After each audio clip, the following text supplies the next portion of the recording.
Hello and welcome. My name is Biagio Mazza, Pastoral Associate at St. Sabina Parish in Belton, Missouri, and I'm here to welcome you to another Do You Know series question. Today's Do You Know question is, do you know why the liturgical year closes with the Feast of Christ the King?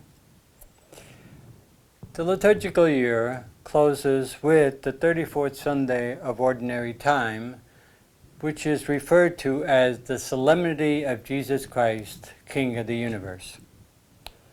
The feast was actually instituted by Pope Pius XI in 1925 in order to combat the growing sense of nationalism and secularism that was all around. He felt most strongly that secularism and nationalism were actually barriers to a concern for others, simply because it helped people to focus on themselves at the expense of breaking boundaries and reaching out to others, especially those in need. And so he felt that the focus should be not so much on ourselves, but it should be on our common humanity, our understanding and connection with one another as concern and care reaches out, the way exemplified most especially by Jesus and his understanding of himself as kingship of the universe. Now, we have to ask is, what kind of kingship are we talking about? What is the kingship that Jesus personifies? Well, as we close the liturgical year, in lectionary years A, B, and C, the readings for those Sundays of the Solemnity of Christ, the King of the Universe, those solemnities, the readings actually unpack various aspects of the meaning of kingship.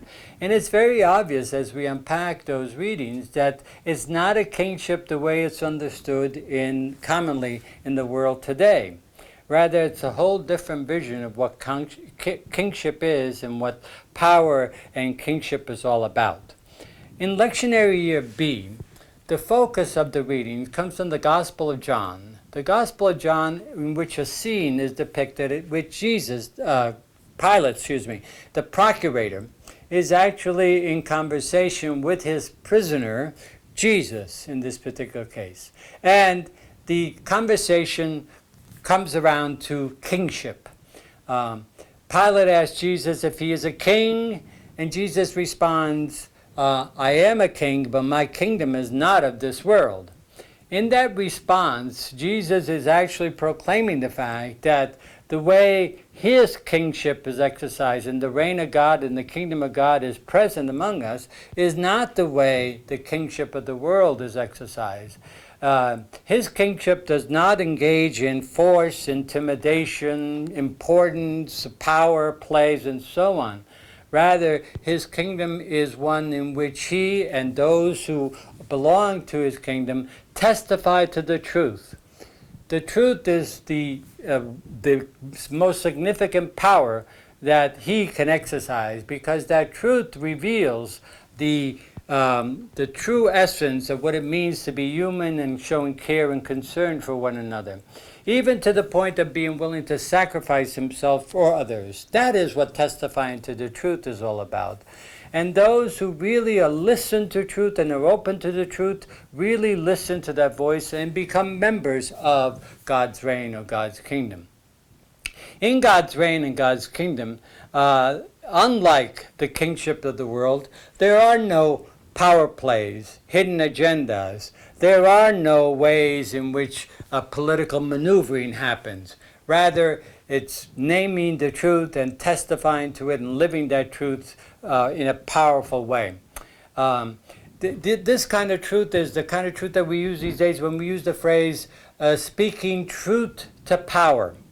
In speaking truth to power, what we are doing is we are naming the injustices that exist through a kind of a forceful exercise of power, which has nothing to do with the reign of God.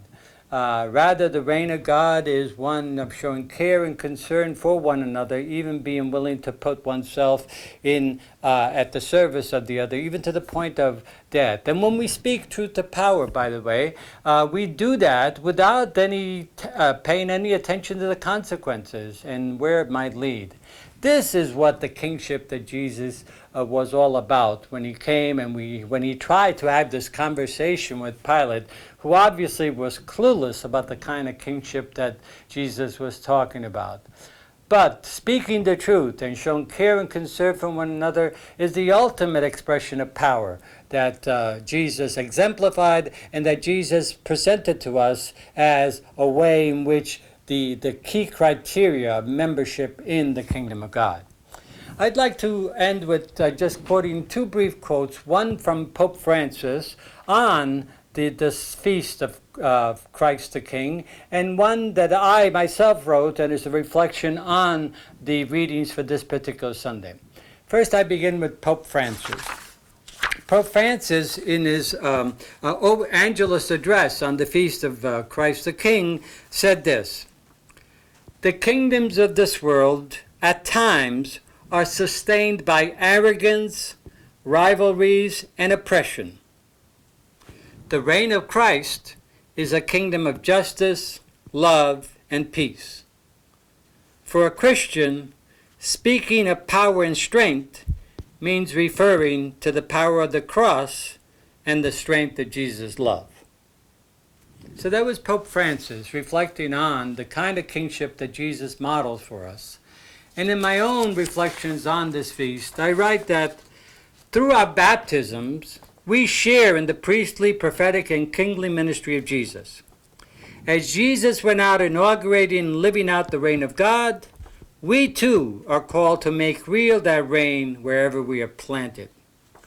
Jesus' kingly ministry is exercised through loving service to all, breaking down boundaries, and building community by establishing relationships with fellow human beings.